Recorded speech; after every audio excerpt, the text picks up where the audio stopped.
Olá, alunos. Como vocês vão? Agora a gente vai conversar um pouco sobre alguns aspectos gerais da área de saúde e segurança do trabalhador que dizem respeito à nossa disciplina de biossegurança, né? Eu passei uma atividade para vocês em sala de aula, desculpa, em sala de aula não, passei pelo Google Sala de Aula, uma atividade em que vocês teriam que ler um artigo, certo? E pela leitura desse artigo, vocês teriam que fazer uma revisão.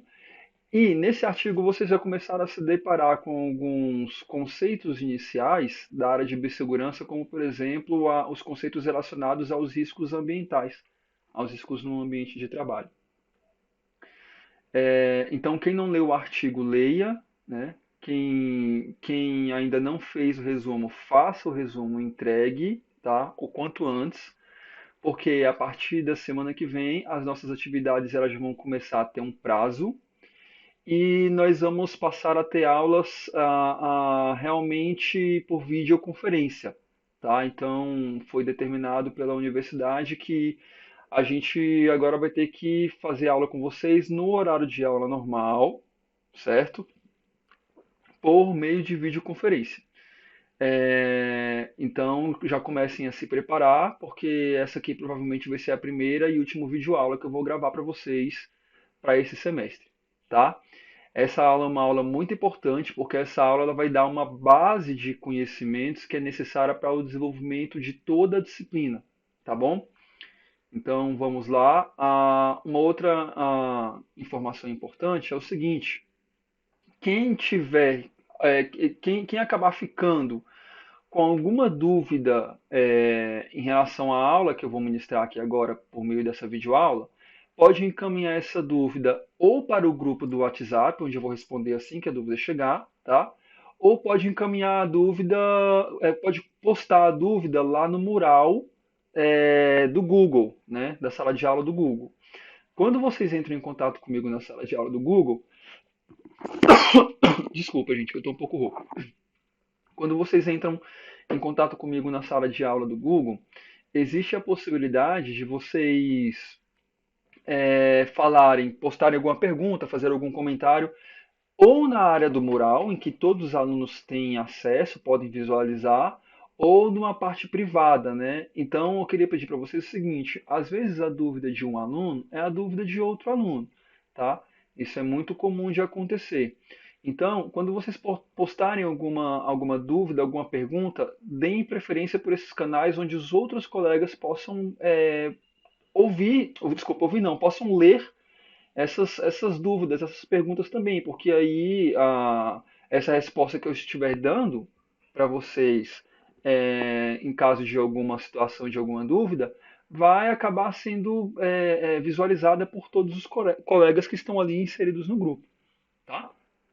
Então, eu queria fazer esse adendo, tá bom?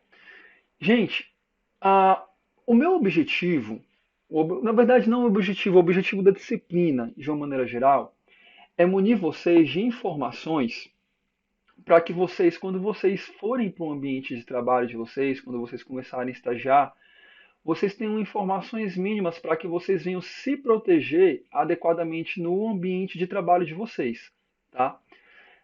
Vocês acham que existe algum ambiente de trabalho, seja ele qual for, um ambiente administrativo, um ambiente na área da saúde, um ambiente home office, vocês acham que existe algum ambiente de trabalho que seja isento de riscos? Algum ambiente de trabalho em que a pessoa não tenha nenhum risco, nenhum, absolutamente nenhum, de adoecer, de se acidentar, de se machucar? Reflitam aí por 5 segundinhos. O que vocês acham? Quem achou que um ambiente de trabalho em alguma situação pode ser isento de risco, errou, certo?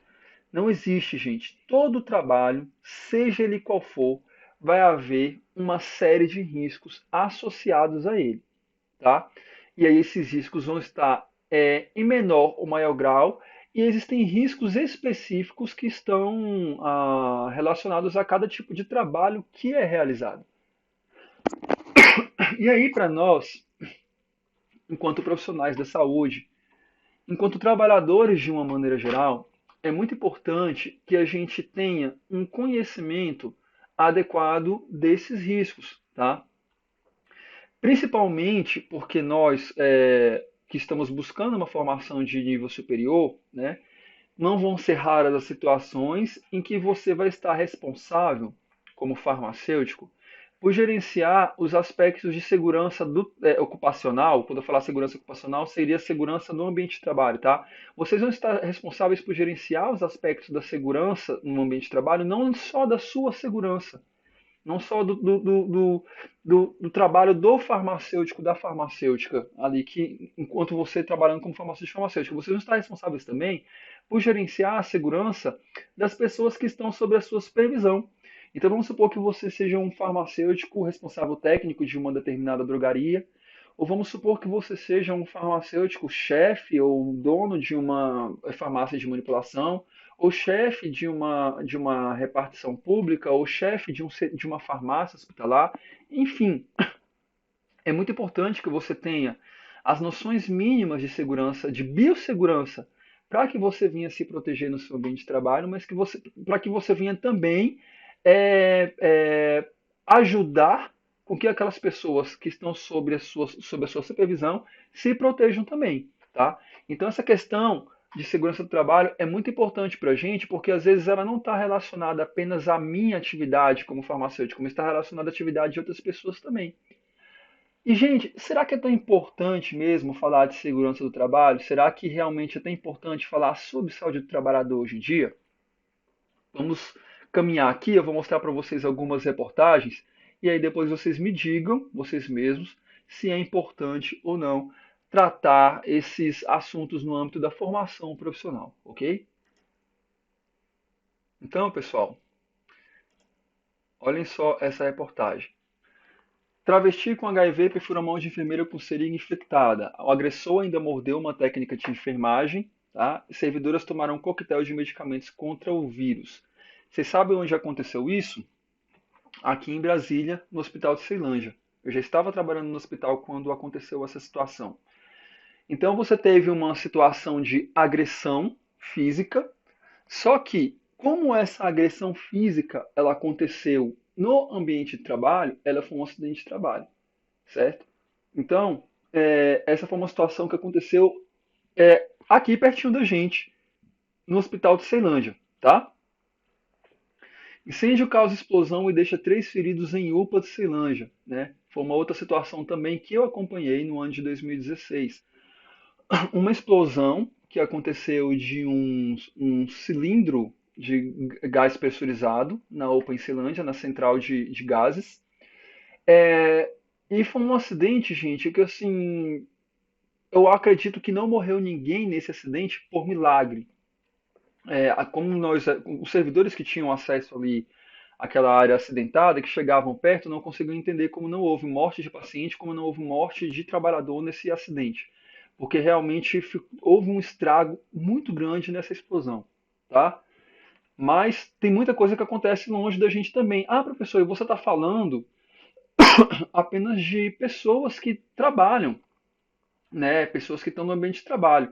Nós somos alunos ainda, então o risco de a gente se acidentar não existe tanto assim. Será? Olha essa outra reportagem ali, ó. Centrífuga explode em laboratório e fere 3 na Universidade de Canoinhas, né?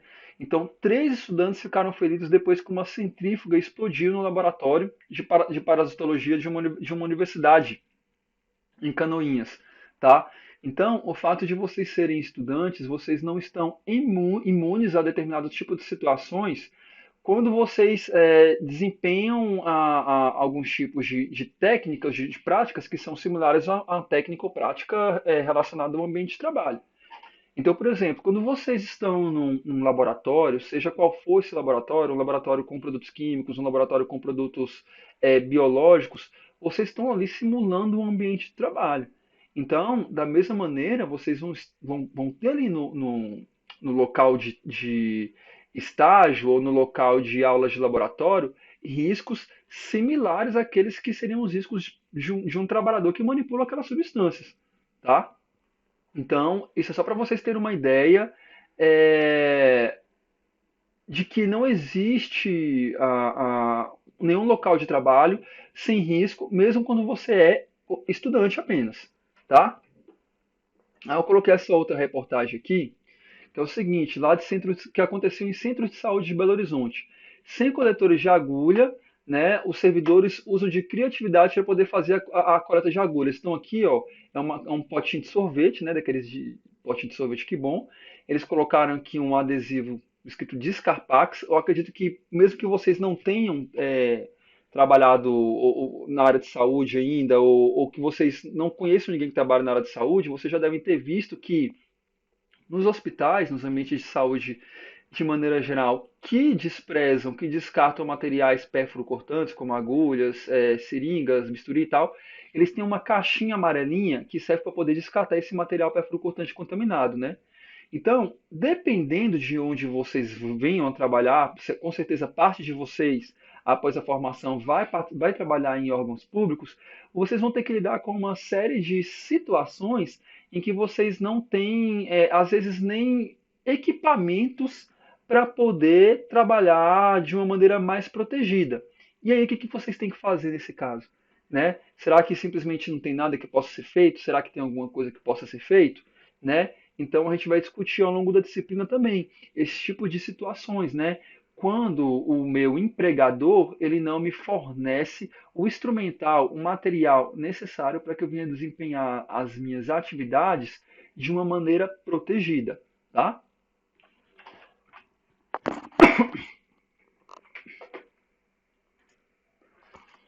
Essa reportagem aqui da Tribuna da Bahia, ela é também bastante interessante. O que ela disse, isso aqui foi de março de 2016, tá, gente?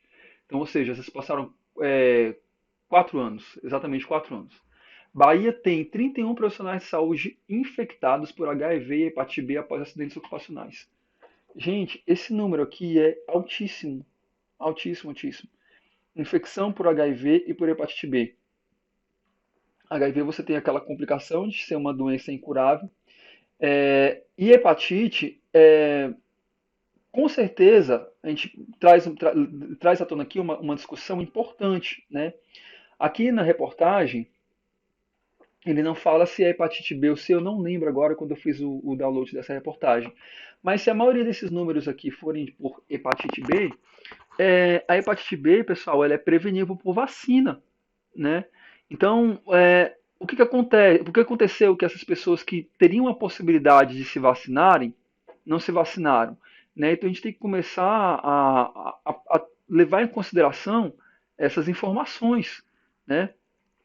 Então, se eu posso me vacinar, por que que eu não estou com a minha vacina em dia? Uma vez que eu sei que a vacinação vai me proteger no meu ambiente de trabalho.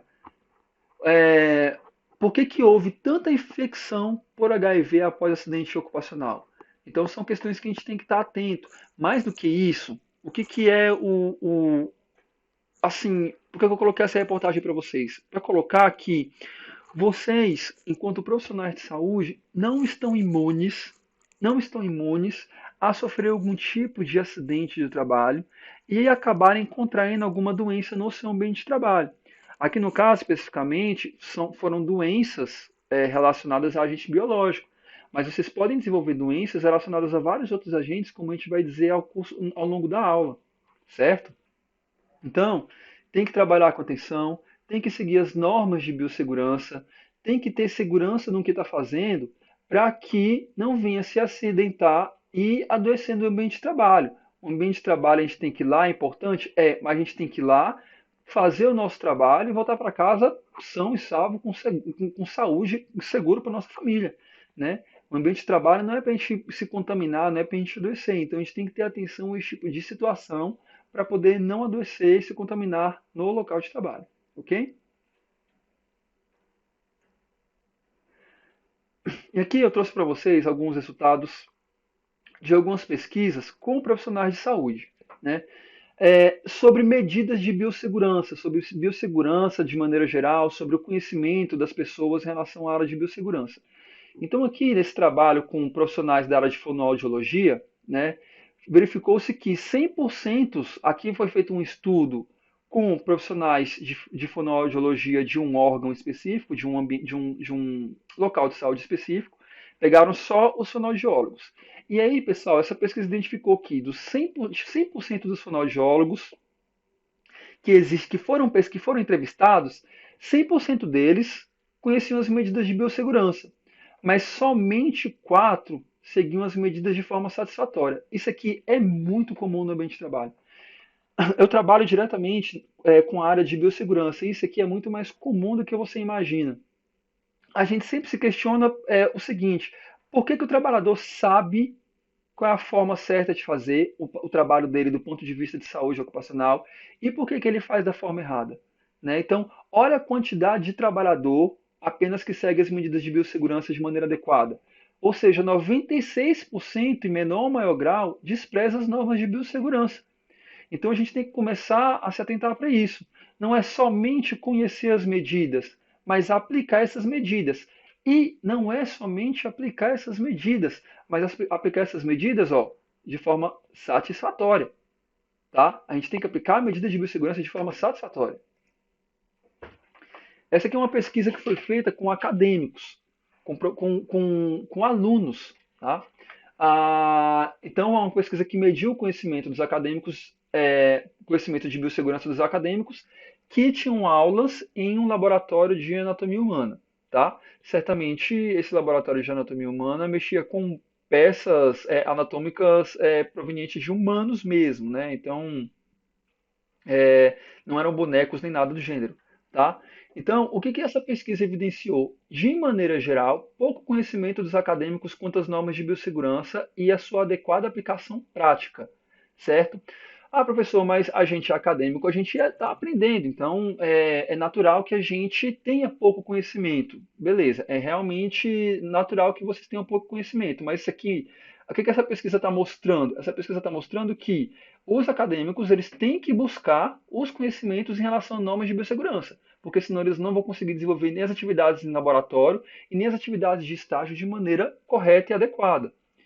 Orientações pouco esclarecedoras e alunos com muitas dúvidas, certo? Isso também seria comum, uma vez que a gente está trabalhando com alunos. Tem muita dúvida? Vamos procurar sanar aqui na aula de biossegurança com o professor. Baixa cobertura vacinal. Lembra que eu perguntei para vocês na. Gente, desculpa aqui, tá? Porque eu tô com o mouse aqui, não uso canetinho, uso o mouse, então por isso que ele vai fazendo essa bagunça aqui no slide, tá? Baixa cobertura vacinal. Pessoal, seguinte, todos vocês, a partir de agora, tá cartão de vacina em dia? Tô, beleza, parabéns, nota 10. Não tá com cartão de vacina em dia? Para tudo, pausa a aula. Quer dizer, agora não. Vamos esperar essa crise aí do Covid-19 passar.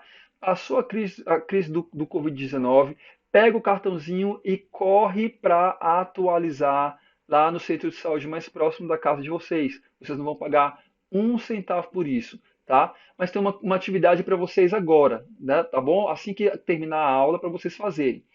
Pega o cartão de vacina de vocês. Ah, professor, não sei onde está o cartão de vacina. Pede para o pai e para a mãe de vocês. Pai, mãe, aonde está meu cartão de vacina? Sabe onde está? Não. Se vira, acha esse cartão. Vê quais são as vacinas que estão em dias. Se não tiver em dia, tem que atualizar a vacina, tá, pessoal? A vacinação é um dos meios mais eficazes de vocês se protegerem contra agentes biológicos no ambiente de trabalho de vocês, tá?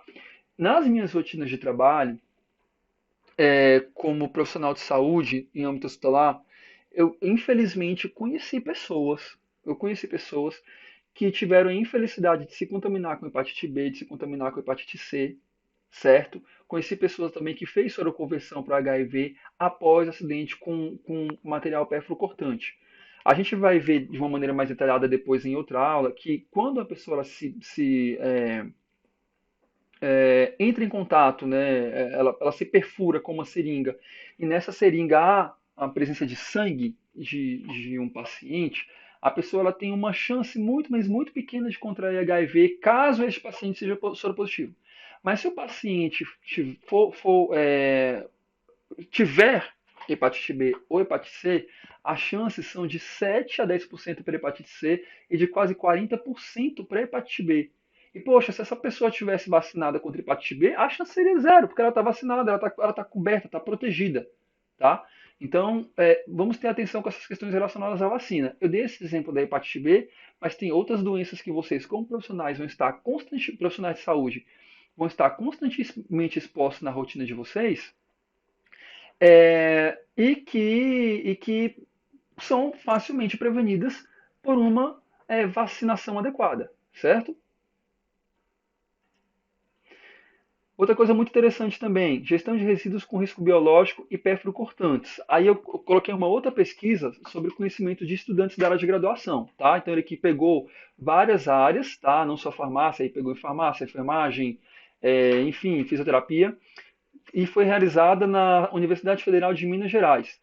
Então, o que que essa pesquisa ela demonstrou o que diz respeito à gestão de resíduos com risco biológico, perfluocortantes e o conhecimento dos estudantes, né? Qual a relação que os resíduos de risco biológico tiveram com o conhecimento dos estudantes? Desculpa, gente, passei a usar aqui sem querer.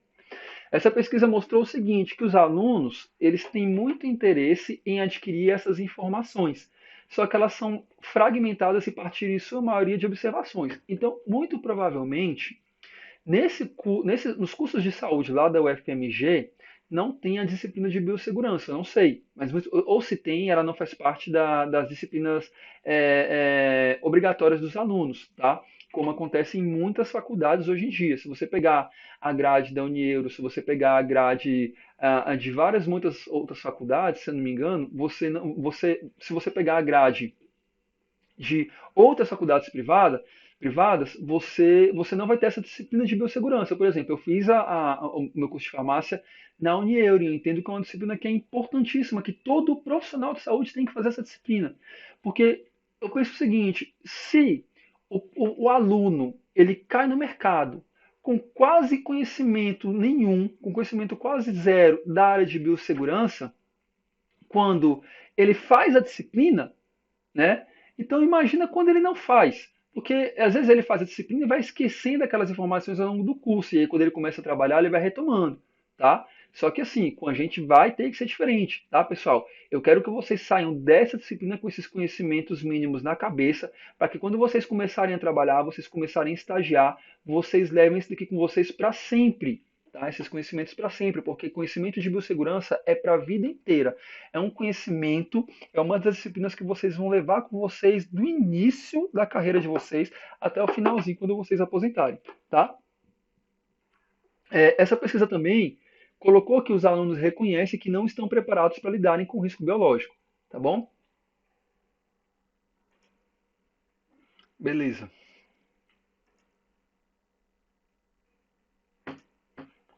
E aí, pessoal, algumas questões que assim eu tenho que sempre levar comigo enquanto eu estiver trabalhando, aonde eu estiver trabalhando, tá?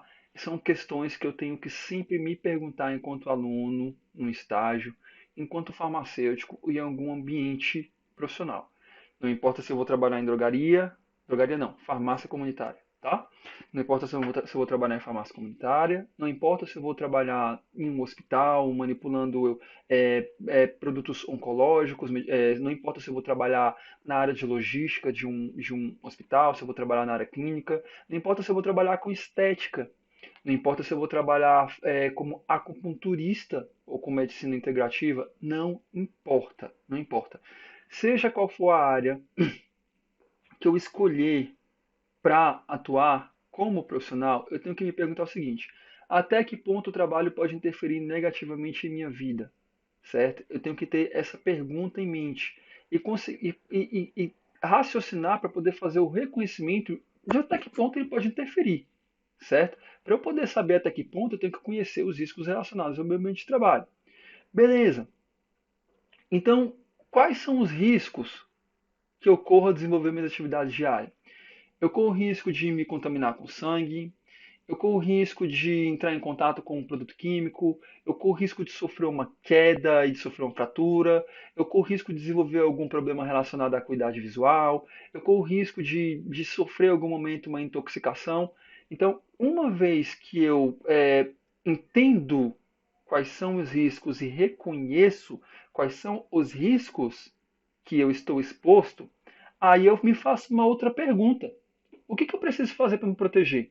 Gente, eu só vou me fazer essa pergunta do que eu tenho que me proteger se eu sei que eu estou exposto a algum risco. Se eu estou lá trabalhando como se eu estivesse sentado na beira da praia e tal, entendeu? Sem só como se fala, tomando água de coco, sem achar que meu trabalho vai me fazer mal nenhum, eu nunca vou parar para pensar, para raciocinar que eu preciso me proteger ou o que eu preciso fazer para isso, certo? Mas a partir do momento que eu entendo que o meu trabalho tem risco, eu me pergunto, beleza, o que eu tenho que fazer para me proteger? O que eu tenho que exigir do meu empregador? E aí, isso leva a uma outra pergunta. Quais são os meus direitos como profissional de saúde, como trabalhador da área da saúde? Quais são os meus deveres em relação às normas de biossegurança? Porque assim, as normas de biossegurança, elas têm um cumprimento de maneira solidária, tá? É uma via de mão dupla. O empregador, o seu contratante, ele tem que cumprir com os itens dessa norma e você tem que cumprir com outros itens dessa norma, certo? Então, o cumprimento da norma entre empregado e entre patrão, ele é solidário, tá? Todos se cumprir.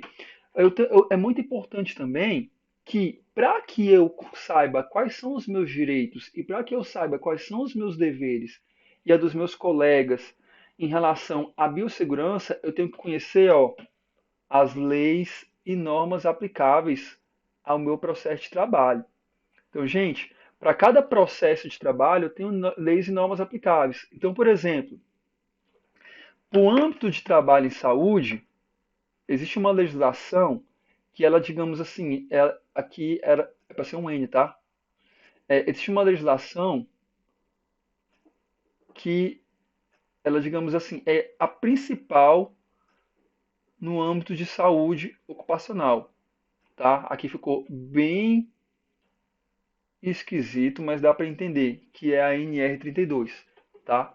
Então, todo profissional de saúde tem que ter o conhecimento dos itens dessa norma. Ele tem que ter conhecimento porque aqui nessa norma, ela vai estar dizendo os requisitos mínimos para o desenvolvimento de um trabalho seguro que tem que ser seguidos pela empresa e que tem que ser seguidos por você como trabalhador, tá? E outra coisa, você não tem opção de seguir as normas de biossegurança. Se você não segue as normas de biossegurança, você coloca a sua saúde em risco e coloca a saúde do seu colega, e dependendo da situação, você coloca a saúde da coletividade, né, até da comunidade em risco. Então, gente, o segmento, a seguir as normas de biossegurança é uma obrigação do farmacêutico. Seja quais forem essas normas que forem estipuladas pela empresa, elas são obrigação do farmacêutico. É importante você conhecer a norma, porque quando você conhece a norma, você pode exigir do teu empregador que sejam aplicados itens das normas que você, como trabalhador, está vendo que não estão sendo aplicados. Então, por exemplo, vamos supor que para você trabalhar com um determinado produto químico, né, num ambiente hospitalar, você precisa de uma máscara X, né? Tenha que ser aquela máscara. Outra máscara não vai te proteger adequadamente.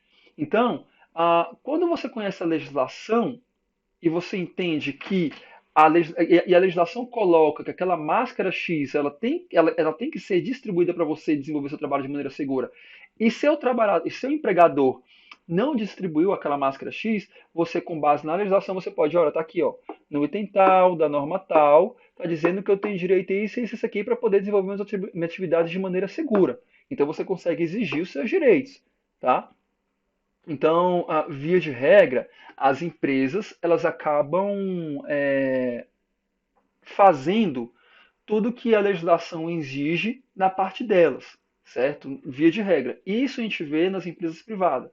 Mas no âmbito do serviço público, pessoal, o negócio é mais embaixo, entendeu? Aí você acaba mesmo, o trabalhador, tendo que exigir muita coisa para poder trabalhar de maneira segura, que a empresa não fornece, tá? Que a empresa não repassa, porque no serviço público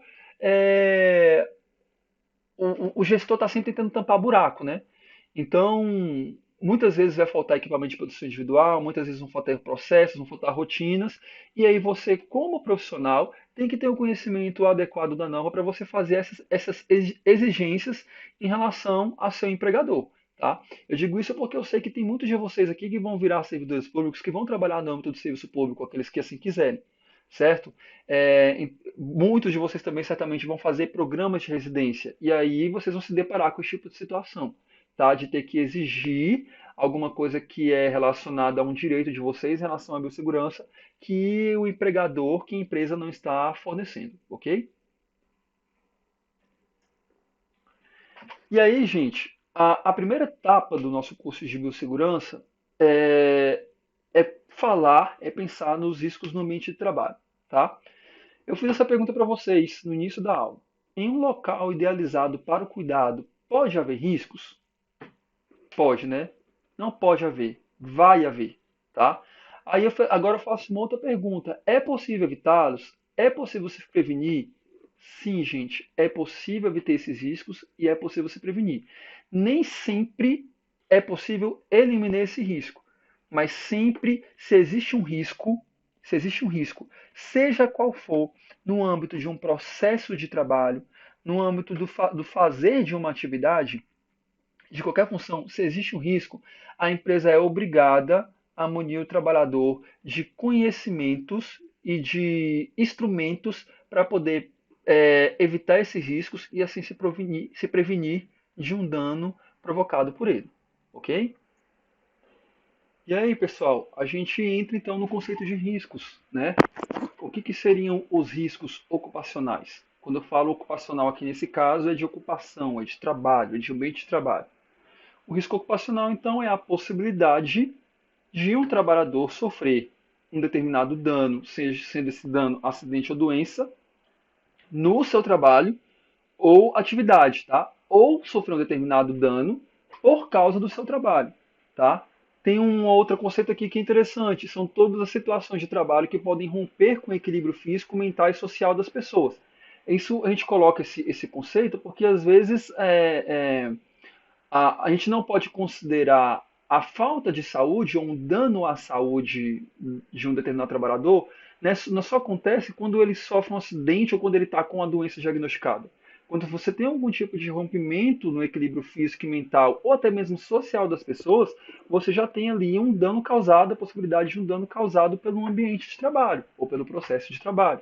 Tá? E aí, gente, de maneira geral, a análise de riscos ocupacionais é um processo muito complexo que exige técnicas multidisciplinares. Então, eu trago elementos de diversas disciplinas.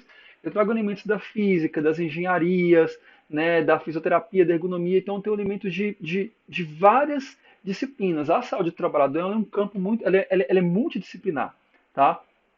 Mas, mesmo esse processo ele sendo relativamente complexo, é muito importante que eu tenha um conhecimento mínimo do meu ambiente de trabalho, pelo menos do meu ambiente de trabalho. Eu tenho que saber fazer um reconhecimento mínimo dos riscos que existem ali. Tá? E se eu não souber fazer esse reconhecimento, eu ter condições, eu estar munido de informações para que eu tenha condições de realizar a análise desses riscos, ok? Normalmente, em um ambiente de trabalho de uma determinada empresa, em um ambiente corporativo, normalmente essa análise detalhada, né, dos riscos ocupacionais, ela leva em conta análises que a gente chama de qualitativas e quantitativas. Só que essas análises mais detalhadas, elas são feitas por um grupo de trabalhadores que fazem parte do que a gente chama de serviço especializado em medicina e engenharia do trabalho, tá? Que aí eles utilizam uma série de técnicas específicas para fazer a análise desses riscos. Mas eu, como profissional de saúde, eu tenho que minimamente saber fazer uma análise adequada do meu ambiente de trabalho também, certo? Então, pessoal, sempre que eu verificar que eu tenho um risco no meu ambiente de trabalho, eu tenho que buscar formas de eliminar esse risco, tá? Se não existe a possibilidade de eliminar, eu tenho que pelo menos minimizar esse risco, minimizar a minha exposição a esse risco, tá? Então, eu coloquei aqui, quando eu identifico no meu ambiente de trabalho um determinado risco, a gente vai falar quais são esses riscos mais para frente, eu tenho que tentar quebrar essa cadeia de transmissão, ou essa cadeia de exposição, ou essa cadeia de contato do agente de risco com o trabalhador o mais possível, tá? O mais precocemente possível, o mais rápido possível, tá? Então, por exemplo, se eu verifico um determinado risco, eu até coloquei aqui essa figura, que tem aqui uns galões com alguns produtos químicos que liberam gases ou vapores tóxicos, né, que podem atingir o trabalhador. Então, eu identifiquei aqui o risco, né, eu tenho a fonte desse risco. Quando eu identifico esse risco, eu tenho que tentar quebrar a cadeia de exposição do trabalhador o mais precocemente possível, né? Então, aonde que seria mais precocemente possível? Na fonte. Tem como eu eliminar esse risco aqui de alguma maneira nas técnicas de eliminação de risco? Tem como? Não, não tem como. Não tem como tirar esse risco. Então, eu vou tentar eliminar no percurso. Tem como eliminar no percurso? O que é o percurso? O percurso realmente é o percurso espacial que esse agente de risco vai levar para poder chegar até o trabalhador, né? Aqui nesse caso seria o ar, certo? Então, tem como criar alguma barreira durante esse percurso do agente de risco para o trabalhador? Não, não tenho como criar também, né? Caso tenha, beleza, eu quebro a cadeia aqui. Mas se não tiver, aí eu tenho que agir no trabalhador. Eu tenho que lançar a mão de técnicas de proteção adequadas sobre o trabalhador, certo? Para que ele se proteja adequadamente dos riscos ocupacionais. E aqui eu teria os principais não, os cinco tipos de risco no ambiente de trabalho, tá? Representado por essas cores aqui. Isso aqui é padrão a nível mundial, tá? Em qualquer lugar que você for falar de riscos no ambiente de trabalho, no mundo, vai estar colorido dessa forma. Então, tem os riscos biológicos, que são representados pela cor marrom, os riscos ergonômicos, que são representados pela cor amarelo, os riscos de acidente, que são representados pela cor azul, os riscos físicos pela cor verde e os riscos químicos pela cor vermelha, certo? Então, esse daí é o, flu, o fluxograma, desculpa, o fluxograma não, a figurinha de riscos no ambiente de trabalho com suas respectivas cores, certo? Existem também, pessoal, se discute muito hoje sobre os riscos psicossociais. A gente sabe que muitas vezes não são agentes que estão, digamos assim, relacionados a energias ou relacionados a produtos biológicos ou produtos químicos que causam adoecimento ou acidente nos trabalhadores. Existem muitas questões relacionadas ao ambiente de trabalho, às formas de relacionamento do trabalho, que seriam os riscos psicossociais, que podem causar, existem muitas situações relacionadas a eles que podem também causar doenças e acidentes de trabalho. Na verdade, se a gente for pegar as estatísticas mundiais, eu não digo nem brasileiras ou locais, eu digo mundial, de uma maneira geral, os trabalhadores, eles adoecem mais de quê? Eles adoecem mais de problemas relacionados à saúde mental, né? É o que a gente chama de CID-F, né? Então, a maioria dos trabalhadores hoje está adoecendo por CID-F, a maioria dos trabalhadores hoje está adoecendo por estresse, por burnout, por depressão, por transtornos de ansiedade, né? Estresse pós-traumático. Então, assim, isso daqui é muito importante no âmbito da gestão de risco. Mas nós não vamos falar disso no âmbito da disciplina, tá? Porque isso daqui é um universo à parte no âmbito da saúde do trabalhador. Eu só quero colocar para vocês que não desprezem quando vocês estiverem gerenciando a saúde ocupacional dos seus trabalhadores sob sua supervisão, uma vez que vocês estiverem formados, ou então até mesmo quando vocês estiverem trabalhando como farmacêutico. Não desprezem os riscos psicossociais, tá? Porque eles podem levar você a adoecer. E, infelizmente, os adoecimentos normalmente que ocorrem por risco psicossocial são adoecimentos de longo prazo. Então, a pessoa, quando ela se afasta por depressão, quando ela se afasta por ansiedade, né, quando ela por estresse relacionado a assédio moral, enfim, ela fica muito tempo afastada. Então, os danos dos riscos psicossociais têm uma temporalidade muito maior, via de regra, do que dos outros riscos, ok? Então, agora a gente vai começar a falar de cada um dos tipos de riscos, tá? A gente vai falar nessa aula de uma maneira mais básica, certo? De uma maneira mais geral. E aí, ao longo do curso, vai haver necessidade de eu ir detalhando esses riscos com vocês, tá? Então, por exemplo, o risco biológico é um risco que a gente vai ver o curso inteiro, tá? Mas para poder, assim, já clarear na mente de vocês, uma vez que eu estou falando o tempo inteiro de risco, risco, risco, né? Para você já ter uma ideia de quais seriam esses riscos. E a gente vai detalhar isso ao longo do curso, né? Como trabalhar adequadamente esses riscos do ponto de vista de biossegurança. O que seriam então os riscos físicos? Os riscos físicos, pessoal, são formas de energia, né, que um trabalhador ele pode estar exposto no ambiente de trabalho. Então, os ruídos ou barulhos são riscos físicos, as temperaturas extremas, que seria o frio ou o calor, as radiações ionizantes e as radiações não ionizantes, as vibrações e a umidade e as pressões anormais. Há quem considere, em alguns locais, alguns livros, a gente não considera a umidade como um risco físico, ela seria um risco à parte, tá? Mas para fins didáticos, a gente vai deixar a umidade aqui dentro do risco físico. Por que não considera risco físico, professor, a umidade? Porque a umidade não é uma forma de energia, tá? A umidade, elas são partículas de água em excesso em um determinado ponto de trabalho, tanto que eu coloquei aqui, locais encharcados ou com vapor excessivo, tá bom? Mas se a gente vai considerar, do ponto de vista da disciplina, na nossa disciplina de biossegurança, a umidade vai ser considerada um risco físico, embora, do ponto de vista teórico, ela não seja, certo? Beleza. A gente vai falar agora de cada um dos riscos físicos. O risco físico de ruído, pessoal, ele é o risco físico mais comum em ambiente de trabalho. O risco físico, tá? Dos tipos físicos, ele é o mais comum. É muito, muito frequente a gente estar trabalhando em algum ambiente que tem uma quantidade mínima de ruído, uma quantidade de ruído que é passível de causar algum tipo de doença. Às vezes essa situação ela é frequente, às vezes essa situação ela é transitória, tá? Por exemplo, se você está trabalhando, aqui eu até coloquei aqui essa figura desses rapazinhos aqui, ó, com um martelo batendo aqui na parede, o outro aqui com uma britadeira furando o piso. Essas pessoas aqui, elas estão expostas a esse ruído de uma maneira contínua, certo? Porque eles estão trabalhando o dia inteiro com isso. Mas essa secretária, esse estudante ou esse farmacêutico que trabalha no hospital, ele não vai estar exposto ao ruído com frequência, ele vai estar exposto em determinados momentos em que estiverem acontecendo construções, né, no hospital. Estou falando assim, comparativamente com esse daqui, tá? Então, o ruído, ele pode ser, via de regra, contínuo, intermitente ou de impacto. São os três tipos de ruído a que um trabalhador está exposto.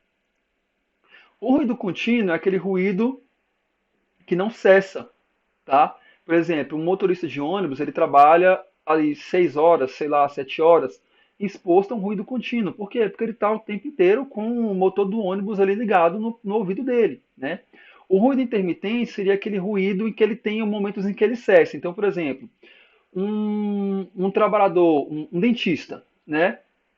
Que utiliza a broca, que faz aquele barulhinho lá, né? Zim, tal. O dentista não fica o dia inteiro com a broca ligada. Ele usa a broca, depois ele para, depois ele usa, depois ele para. Então o ruído ali, eu classifico aquele ruído como intermitente, porque ele tem pausas, certo? E o ruído de impacto, gente, é aquele ruído de som explosivo, né? Então, a melhor analogia para a gente fazer com ruído de impacto é, por exemplo, a batida de um martelo na parede, né? Então você faz aquele pá, pá, pá, né? Ruído de explosão, por exemplo, é um ruído de impacto, né? Uma pessoa que trabalha com armas de fogo, disparo, é um ruído de impacto, ok? Qual o efeito e o dano, quais são os efeitos e os danos à saúde que o ruído causa para o trabalhador?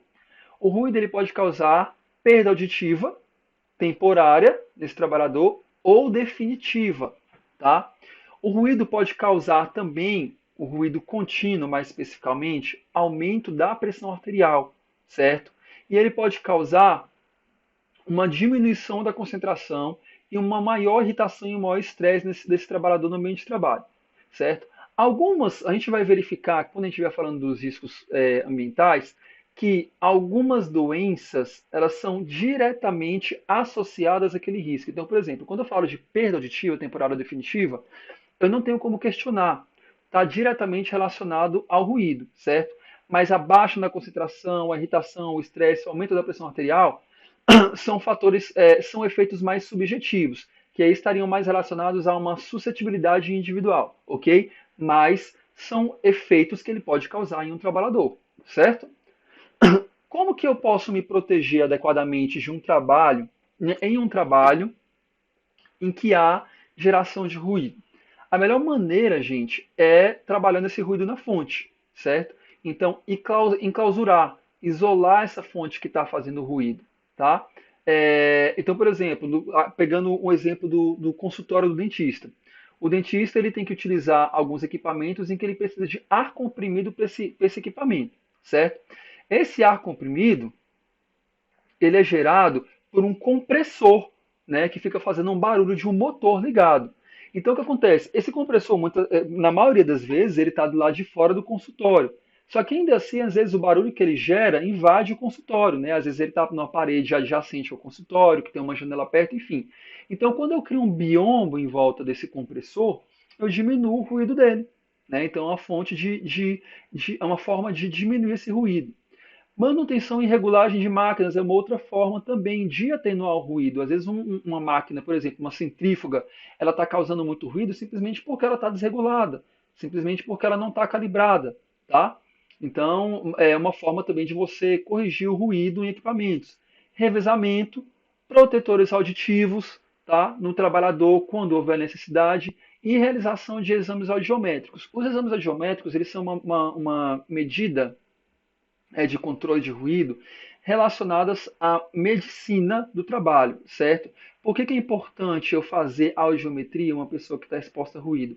Porque eu vou verificar de 6 em 6 meses ou anualmente, dependendo da exposição, se essa pessoa está tendo uma perda auditiva.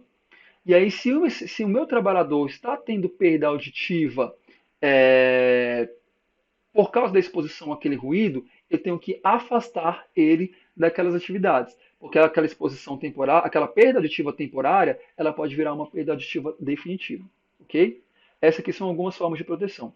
Aí eu coloquei aqui exemplos, né, de situações com ruído. Então, conversas de pessoa em pronto-socorro. Gente, quem já foi no pronto-socorro da Ceilândia, quem já foi no pronto-socorro do BAS, da UTI, já viu o inferno que é aquilo ali de ruído, né, de barulho, de volume alto de conversa, tá?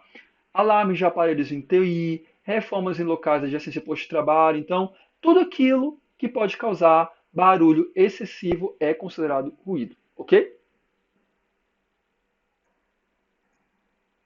Aí aqui, ó, eu coloquei esse gráficozinho, esse infográfico, achei bem interessante, porque ele coloca, professor, mas do ponto de vista de medição, de avaliação quantitativa, o ruído ele é medido em decibéis, vocês já devem saber disso.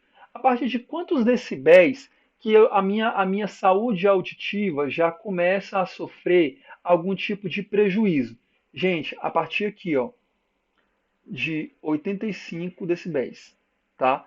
Só que nem assim, não é eu simplesmente colocar um som a 85 decibéis, um som alto daqueles carros de som alto, né, de competição, ele tem um som muito mais alto do que 85 decibéis. Só que para você ter uma perda auditiva, né, você ouviu o som ali por 1 minuto e 85 decibéis, né? Assim não. Você tem uma mensuração logarítmica para poder você avaliar a exposição ao ruído. Então seria 85 decibéis de maneira contínua, 8 horas por dia, tá? 8 horas por dia. Vou explicar mais detalhadamente. Então é isso, pessoal. Vou explicar para vocês detalhadamente aqui. Ó. Quando um trabalhador ele está exposto a 80 decibéis, 75 decibéis, 70 decibéis, que é um barulho relativamente alto, por exemplo, um barulho de um telefone tocando, né, é, continuamente, quando ele está exposto por por essa quantidade de decibéis aqui, menos de 8 horas por dia, do, do ponto de vista de saúde auditiva, do ponto de vista de saúde auditiva, ele não vai ter nenhum dano. Ele não tem risco de perder os cílios auditivos e sofrer com isso perda auditiva, tá? Mas aqui a partir de 55 decibéis tem estudos que já colocam que muitas pessoas já começam a ficar irritadas com o ruído, elas já começam a ter baixa na concentração, elas já começam a ter alterações expressóricas. Isso é ruim por quê? Porque embora o ruído ele não esteja causando uma perda auditiva, ele vai estar afetando a saúde, a concentração, o desempenho desse trabalhador, e inclusive aumentando as chances de que ele venha sofrer algum tipo de acidente de trabalho, caso a atividade que ele desenvolva tenha essa possibilidade, tá? Continuando aqui nos decibéis. Eu falei que 85 decibéis por dia, desculpa, 85 decibéis 8 horas ao dia já seria passível de causar uma perda auditiva.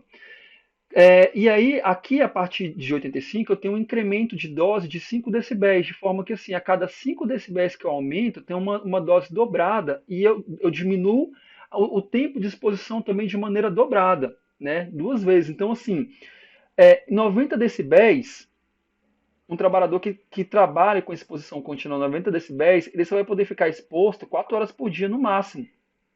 Tem gente aqui que nem isso aqui pode ficar, que já começa a ter perda auditiva. Um trabalhador, por exemplo, que trabalhe é, com ruído muito alto, como por exemplo o ruído de uma britadeira, um ruído de avião, né, vai ultrapassar muito esses decibéis. Então, o tempo máximo que ele pode ficar seria de 15 minutos, e aqui em 130 decibéis, 125, nem isso, porque o risco de perda auditiva já é altíssimo, tá? Olha, professor, então como é que aquele pessoal que trabalha com avião, aquele pessoal que trabalha carregando e descarregando os porta-malas dos aviões, trabalham, se o ruído ali é maior que 125, 130, 135 decibéis? Vocês já devem ter observado que eles trabalham usando protetores auditivos. Eles trabalham usando EPI. Quando eu uso EPI, esse 135 decibéis, ele vem para cá, ó, 45. Então ele tem uma atenuação de 20, 25, 30 decibéis em relação ao ruído. E em muitas situações, quando a exposição ao ruído, desculpa, é muito alta, eu uso protetor aditivo combinado, né? A gente vai ver isso mais para frente em uma aula de equipamento de proteção individual, tá? Mas a proteção contra ruídos, eu basicamente tenho um protetor aditivo de inserção, aquele em que eu insiro uma espuminha dentro do ouvido, certo? E eu tenho um protetor aditivo tipo aba, que é aquele que eu coloco, parece aqueles fones de ouvido, né, grandão da JBL, você coloca sobre o ouvido, tá? Então são esses dois protetores auditivos que eu tenho. Esse protetor que vai sobre a cabeça, que parece o fone da JBL, é o protetor que a gente chama tipo concha ou abafador de ruídos, certo? Aí eu vou dar uma dica para vocês, e aí, gente, isso é só uma dica subjetiva, tá? Não tem nada por trás de científico dessa dica que eu vou dar. Quando vocês estiverem no ambiente de trabalho de vocês, e vocês estiverem desconfiados que aquele ruído que eventualmente vocês estejam vivenciando no ambiente de trabalho de vocês, um ruído transitório, porque farmacêutico, via de regra, não vai ter exposição a ruído, tá? Mas ainda assim, eu quero saber se esse ruído aqui ele é passível de causar um dano à minha audição. Tem uma forma, assim, meu subjetivo que a gente usa para poder avaliar essa exposição, tá? Quando você está conversando com uma pessoa numa distância de no máximo 1 metro, com sua voz num tom normal, e essa pessoa não consegue te ouvir por causa do ruído que tem ao redor, então isso indica que esse ruído ele já está ali próximo de 80 a 85 decibéis, certo? Mas é como eu falei para vocês, isso não é uma dica científica, é só uma dica subjetiva, quando vocês não tiverem nenhum instrumento para poder fazer a avaliação desse ruído, tá? A avaliação do ruído normalmente é feita com equipamento chamado dosímetro ou com equipamento chamado decibelímetro, ok? Mas aí quem faz esse tipo de avaliação são aqueles profissionais que eu disse anteriormente, os profissionais da área de segurança e medicina do trabalho. Riscos físicos, radiações, são muito comuns no âmbito hospitalar, né? A gente vai ter um momento só para poder tratar de radiações, porque existem algumas atividades em que o farmacêutico pode estar exposto à radiação, tá? Mas a radiação, de uma maneira geral, seriam as radiações ionizantes, né, que seriam os raios-x, e as não ionizantes, que seriam as microondas, os infravermelho, laser, luz solar, certo? Os danos à saúde da radiação ionizante são em decorrência do processo de ionização, né?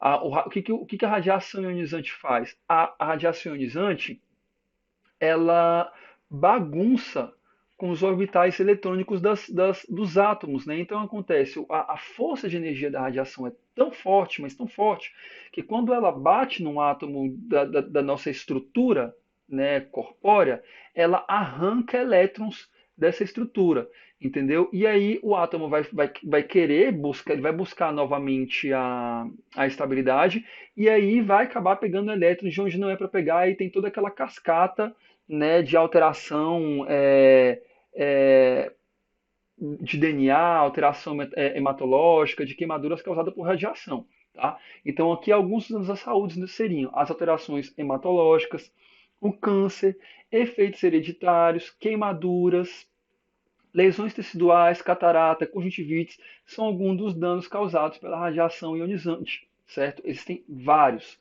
E aí, pessoal, a melhor forma de se proteger contra a radiação ionizante é o enclausuramento e isolamento das fontes radioativas. A melhor forma é essa, certo?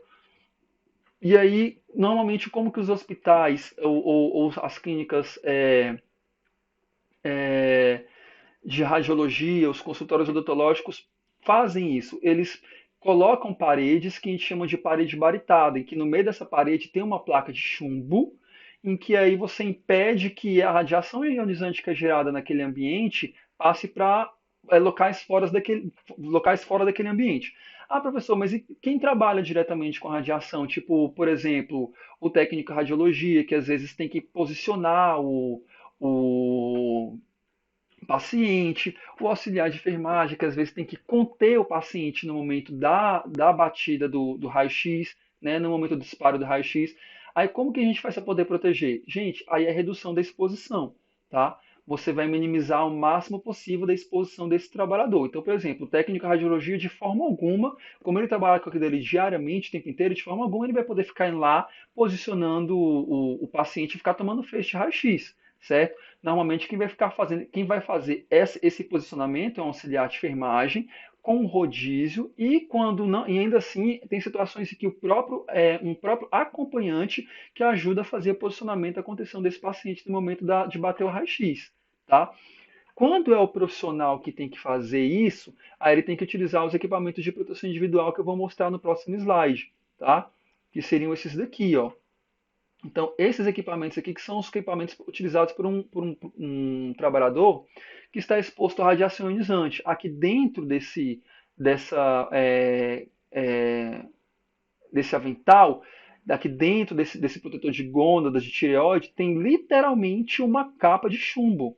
Né? Tem uma capa de chumbo, tanto que isso aqui é bem pesado. Não sei se vocês já chegaram a bater alguma radiografia odontológica, vocês têm que utilizar isso daqui. Então é bastante pesado. E para que utiliza? Justamente para poder evitar o contato com a radiação ionizante, porque a radiação não ultrapassa a barreira de chumbo. Tá? Outras formas também de proteção seria a dosimetria do ambiente, né? Então eu coloco um dosímetro em vários ambientes que são adjacentes àquele lugar onde está sendo gerada a radiação ionizante, para poder verificar se está ocorrendo vazamento. Porque se tem vazamento, pessoas que não estariam expostas, que não têm relação nenhuma com aquela atividade, estariam tomando dose de radiação. Né? Então a pessoa que está passando por um corredor está tomando radiação inadequadamente, sendo que não poderia estar tomando. Tá? Então a dosimetria ambiental serve para isso. O distanciamento, a proteção individual, como eu já mostrei no slide de equipamento de proteção individual, e os exames médicos periódicos. Tá? Da mesma forma que a audiometria, eu tenho que fazer exames médicos periódicos nesse paciente para poder verificar se a radiação ionizante está causando danos à saúde dele. Tá? E quem faz esse acompanhamento é o médico do trabalho. Vocês não precisam ter a noção de quais exames pedir e tal, isso é o médico do trabalho que tem que saber. Tá bom? Aí, procedimentos que têm é, radiação ionizante, nós temos vários. Então, arco cirúrgico no leito, né? O próprio equipamento de raio-x, manipulação de radioisótopos por farmacêuticos, equipamentos de diatermia por microondas usados por fisioterapeutas, aí são radiações não ionizantes, tá? Então, esses seriam alguns exemplos, tá bom? Aqui os equipamentos de proteção individual que eu mostrei para vocês. Então, temperaturas extremas, continuando com risco físico. As temperaturas extremas, pessoal, são as temperaturas muito altas, né? Ou muito baixas. Muito dificilmente um farmacêutico vai se expor a alguma situação em que há geração de temperatura extrema, tá? Pode ser que um farmacêutico que trabalhe, por exemplo, com vacinas, que tem que ser mantida em temperatura muito baixa, e ele tem que entrar em alguma sala com refrigeração, alguma câmara frigorífica e tem que fazer um armazenamento ali dentro, algum trabalho ali dentro. Então, pode ser que ele tenha ali de frio, mas de calor não consigo vislumbrar algum tipo de exposição para o farmacêutico de temperatura excessiva por calor, tá? É, os danos à saúde ocasionados pelo calor ou pelo frio estão basicamente relacionados a um aumento muito intenso da temperatura corporal ou abaixo da temperatura corporal, tá? Quando a pessoa está exposta a calor, ela tem um aumento da temperatura corporal e, consequentemente, ela vai ter o quê? Desidratação, ela vai ter câimbras, porque ela vai perder potássio, né? Ela vai ter hipotensão, e aí, dependendo da perda de água dessa pessoa, ela pode ter até choque de desmaio, tá? Temperaturas extremas também podem causar queimaduras e tem estudos que associam a exposição a temperaturas extremas, seja calor e seja frio, aumento do número de chances, aumento da chance de acidente, da chance da pessoa se acidentar, tá? E os danos à saúde relacionados ao frio? A gente teria o que? As dores nas articulações, lesões e necrose em extremidade. Por quê? Porque quando está muito frio, né, a circulação sanguínea na extremidade diminui muito. Se diminui muito, você passa a ter um risco de necrose ali, certo? E doenças respiratórias, tá bom? A proteção, pessoal, da exposição por calor e por frio, não tem como você trabalhar na fonte, porque normalmente o trabalhador que vai estar exposto ao calor ou ao frio, ele vai estar exposto na fonte, certo? Então, a melhor forma de proteção que a legislação coloca seria a redução da exposição através de rodízio ou redução de carga horária. Então, a legislação ela coloca que existe um tempo máximo que o trabalhador pode estar exposto ao frio. Então, eu não lembro agora assim, de temperatura para poder colocar para vocês, mas vamos supor que a temperatura seja de 5 graus. Ele vai poder estar exposto no máximo 20 minutos dentro de uma carga de 1 hora. Então, 20 minutos trabalhando ali no frio, protegido, com os equipamentos de proteção individual, que nem vocês estão vendo aqui no bonequinho, tá? Que é os equipamentos de proteção individual, na verdade, aqui, né? Protegido e com uma carga horária reduzida, tá bom? E aí eu coloquei aqui alguns exemplos. Trabalho em ambientes externos, como por exemplo o pessoal que faz consultório de rua, da atenção básica, né? O pessoal às vezes trabalha o dia inteiro embaixo de sol, entendeu? E dependendo do dia, que estiver fazendo muito calor, você pode estar exposto a uma temperatura muito alta de calor. Câmaras frias para armazenamento de corpos ou peças anatômicas, hidrogênio líquido em laboratórios de pesquisa são alguns exemplos aí de trabalho com temperaturas extremas, certo? Aqui, ó, trabalho com hidrogênio líquido. Então, se você for trabalhar em algum laboratório de pesquisa, algum laboratório de genética, pode ser que você tenha contato com temperatura extrema, tá? Já calor, não consigo vislumbrar um farmacêutico tendo alguma exposição de calor extremo no âmbito das atividades dele, é, sei lá, em hospital ou em farmácia comunitária, enfim. Agora, pessoal, nós temos os riscos químicos. Os riscos químicos, eles estão relacionados à manipulação ou contato com produtos químicos de uma maneira geral no local de trabalho, tá? Enquanto produto, esse químico ele pode estar na forma sólida, na forma líquida e na forma gasosa, tá? As normas de segurança do trabalho classificam os produtos químicos em poeiras, em fumos metálicos, em névoas, gases, vapores ou neblinas e substâncias e produtos químicos em geral.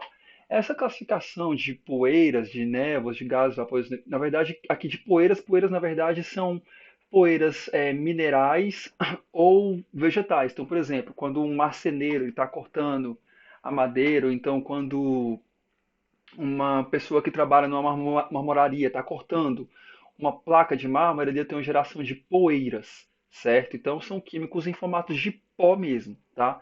Os fumos metálicos, quando que a gente tem a presença de fumo metálico? A gente tem a presença de fumo metálico quando eu estou trabalhando com soldas, por exemplo, né? Que aí eu tenho aquela fumacinha, e aí naquela fumacinha tem partículas metálicas, tá? No âmbito do trabalho em saúde, o que eu sempre vou ver mais são névoas, gases ou vapores, tá? Aqui, pessoal, A diferença de um para o outro é o tamanho da partícula, sendo da esquerda para a direita a menor partícula. Então, os vapores são uma partícula de tamanho x, certo? De gás x-1 e de névoa x-2, tá bom? A partícula de uma névoa é menor, a partícula do produto químico de uma névoa é menor do que a de um vapor, tá bom? Os agentes químicos eles podem ser considerados como tóxicos, irritantes, corrosivos, inflamáveis, oxidantes, nocivos ou explosivos, certo? Então, a gente tem que conhecer as características dos produtos químicos que a gente manipula para a gente se proteger adequadamente.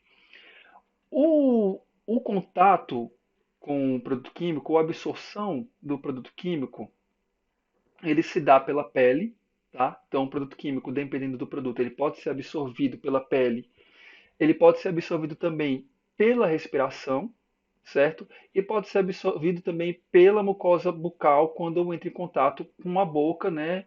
É, através da mão contaminada, certo? Então, essas seriam as vias de absorção. Eu me preocupo muito com a via de absorção, principalmente quando eu estou pensando em ação sistêmica, né?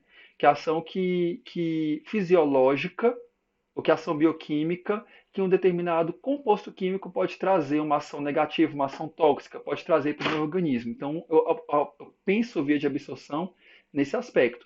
Porque tem produto químico que ele não vai necessariamente ser absorvido, né, para poder ter uma ação negativa, uma ação toxicológica em âmbito sistêmico. Mas tem produto que ele pode causar alergia, tem produto que ele pode causar uma queimadura, tem produto que ele pode incendiar, que ele pode explodir. Qual é a regra em relação a produto químico, gente? Porque assim, produto químico é um universo. Produto químico tem uma infinidade de produtos químicos que podem ser manipulados por um farmacêutico na rotina diária dele ou na rotina de trabalho dele em área hospitalar. Eu posso manipular glutaradeído, eu posso manipular formaldeído, eu posso manipular ácidos de diversos tipos, bases de diversos tipos. O que é importante eu saber do produto químico? É importante eu conhecer as propriedades físico-químicas daquele produto, certo? E aí as propriedades vão me dizer se ele é tóxico, se ele é irritante, se ele é corrosivo, se ele é inflamável, se ele é oxidante, enfim. Quando eu conheço a propriedade daquele produto, por exemplo, um ácido clorídrico puro, né? Um ácido clorídrico não diluído, né? Eu sei que esse produto ele é altamente irritante, que ele é altamente tóxico, que ele é altamente corrosivo. Se ele entrar em contato com a minha pele, ele vai queimar e vai comer minha pele todinha, né? Então eu preciso saber as características daquele produto, porque sabendo as características daquele produto, eu vou saber como me proteger dele. O álcool, por exemplo, né? O farmacêutico faz muito em farmácias hospitalares, armazenamento de grandes quantidades de álcool, né? O álcool ali, da forma como ele é manipulado em frascos fechados, ele não vai ser irritante, ele não vai ser tóxico, mas ele é um produto altamente inflamável. Ele é um produto que em grandes quantidades armazenadas ele pode causar uma explosão. Então eu tenho, dependendo do tipo de produto químico que eu estiver trabalhando e dependendo da forma que eu trabalho com esse produto, eu tenho que lançar a mão de medidas específicas para me proteger durante o meu trabalho, certo? Aí aqui, ó, eu coloquei alguns tipos, porque na rotina do farmacêutico você vai ter que trabalhar com uma infinidade de produtos. Então, glutaraldeído, hipoclorito de sódio, éter, formol, os antineoplásicos, que são os medicamentos que o farmacêutico tem que manipular e que são altamente tóxicos, certo? Podem até causar mutações, eles são mutagênicos, teratogênicos, tá? Então, é engraçado a gente pensar isso, né? Um medicamento que é utilizado para causar câncer pode, desculpa, um medicamento que é usado para tratar câncer pode causar câncer se você for manipular ele de forma incorreta, né? Então a gente tem que pensar isso. Ele trata o câncer, mas ele pode causar. Antibióticos, álcool, óxido de etileno, que seriam já os gases, né? Gases anestésicos, solventes, ácidos, enfim. Eu tenho que conhecer as características do meu produto para poder trabalhar com ele de uma maneira adequada, tá? Ao longo do curso a gente vai detalhar mais essa questão da exposição química. Os danos à saúde. Os danos à saúde, gente, eles são tão variados quanto os produtos que eu posso eventualmente manipular na minha rotina de trabalho, tá? Então, por exemplo, eu posso ter desde irritação, uma simples irritação das vias respiratórias da mucosa ocular, como queimaduras químicas graves, né? intoxicações agudas ou crônicas pela manipulação constante desse produto de maneira desprotegida e até mesmo efeitos mutagênicos e teratogênicos. Eu gosto de relatar uma situação. Eu trabalhei já no Hospital Sara, né? E houve uma vez um acidente nesse hospital com um profissional da cozinha que estava manipulando um produto, fazendo uma limpeza daquelas coifas, né, industriais com um produto químico. Esse trabalhador, ele sabia que aquele produto era corrosivo, que ele era um produto que ele tinha um certo grau de toxicidade, mas ele não sabia que ele era tão tóxico, digamos assim, ou tão corrosivo assim. E aí, durante o processo de rotina, da rotina dele de limpeza daquela coifa, ele derramou uma pequena quantidade desse produto na calça dele, né? Aí o que esse trabalhador fez? Ele, como derramou só um pouquinho aqui, né, sei lá, tamanho de duas moedas de R$ 1 juntas, né? Eu não vou lavar porque acho que não tem problema nenhum, né? E continuou trabalhando. No outro dia, ele apareceu uma mancha. No outro dia não, acho que poucas horas depois, assim, umas 5, 6 horas depois, apareceu uma mancha no local onde esse produto tinha entrado em contato, né? E aí, assim, para poder encurtar a história, 2 dias depois tinha um buraco, literalmente um buraco de quase, sei lá, 1 centímetro de profundidade na região onde tinha caído aquele produto. Então ele teve uma queimadura química bem severa, bastante grave, que chegou a pegar vaso, que chegou a pegar. Eu não sei se chegou a pegar inervação, porque foi na coxa, mas chegou a pegar vaso. Esse trabalhador ficou muitos meses afastado, muitos meses mesmo. Então, assim, se esse trabalhador tivesse noção do grau de toxicidade, do grau do tanto que esse produto seria corrosivo, do grau de corrosão desse produto, se ele tivesse noção disso, se ele tivesse sido orientado, treinado pelos supervisores dele. Estou colocando para vocês um exemplo que não se aplica à farmácia, mas em laboratório a gente vê muitos exemplos parecidos, né? Por exemplo, de profissional que cheira às vezes um produto que trabalha com um produto químico, né, um determinado reagente sem nenhum tipo de equipamento de proteção individual, né? E aí, assim, ali naquele primeiro momento, pode ser que ele não tenha nenhum efeito, mas o efeito dos produtos químicos no organismo da gente, eles são cumulativos. Você não entra em contato com um produto químico mutagênico que está com uma mutação amanhã, né? Essa mutação ela vai ocorrer com o passar do tempo, até, sei lá, depois de 6 meses, 1 ano, 2 anos você manipulando aquele produto, você desenvolveu um câncer, tá? Então, é importante a gente conhecer o produto por esses motivos. A gente tem que saber exatamente com o que a gente está trabalhando para poder se proteger adequadamente.